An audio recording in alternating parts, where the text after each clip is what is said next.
गरीब कष्टकरी मोलमजुरी करणारे सर्वसामान्य नागरिक आपल्या गरजा भागवण्यासाठी फायनान्सवर मोबाईल, टीव्ही, दुचाकी, चारचाकी किंवा इतर वस्तू घेतात. परंतु काही वेळा आर्थिक परिस्थिती बिघडल्यानं हप्ते भरण्यास उशीर होतो आणि याच संधीचा गैरफायदा घेत काही फायनान्स कंपन्यांनी रिकव्हरी एजंट नावाखाली गुंड प्रवृत्तीच्या लोकांना मोकळं रान दिल्याचं चित्र आहे. कर्जदार ग्राहकांच्या घरी कोणत्याही वेळेला जाऊन दमदाटी करणं, अरेरावी करणं, रस्त्यात अडवणं, गाड्या जबरदस्तीने जप्त करणं, महिलांशी गैरवर्तन करणं, समाजात बदनामी करणं, कोणतीही पूर्वसूचना किंवा कायदेशीर नोटीस न देता सामान उचलून नेणं, असे अनेक धक्कादायक प्रकार सध्या वाढताना दिसत आहेत. सर्वात मोठा प्रश्न म्हणजे रिकव्हरी एजंटना कायदा हातात घेण्याचा अधिकार कोणी दिला?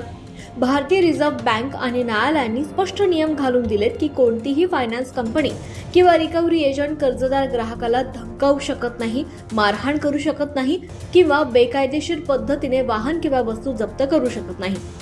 रिकव्हरी एजंटसाठी महत्त्वाचे नियम: ग्राहकाला आधी लेखी नोटीस देणं आवश्यक. रात्री अपरात्री ग्राहकांच्या घरी जाणं बेकायदेशीर. महिलांशी गैरवर्तन किंवा शिवीगाळ गुन्हा आहे. जबरदस्तीने वाहन उचलणं कायद्यानं चुकीचं आहे. एजंटकडे अधिकृत ओळखपत्र असणं बंधनकारक. ग्राहकाला मानसिक त्रास देणं गुन्ह्याच्या कक्षेत येऊ शकतं. कर्जदार ग्राहकांचे हक्क काय? कोणत्याही रिकव्हरी एजंटकडून दमदाटी सहन न करण्याचा अधिकार, लेखी नोटीस मागण्याचा अधिकार, पोलिसात तक्रार करण्याचा अधिकार, मानवाधिकार आयोग किंवा ग्राहक मंचात दाद मागण्याचा अधिकार, बेकायदेशीर जप्तीविरोधात न्यायालयात जाण्याचा अधिकार.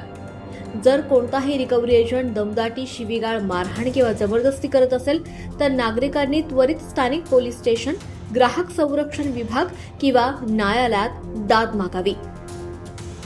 आज गरज आहे ती शासन आणि प्रशासनानं अशा गुंड प्रवृत्तीच्या रिकव्हरी एजंटवर कठोर कारवाई करण्याची, गरीब नागरिकांना न्याय देण्याची आणि फायनान्स कंपन्यांना कायद्याच्या चौकटीत राहून काम करण्याचे स्पष्ट निर्देश देण्याची.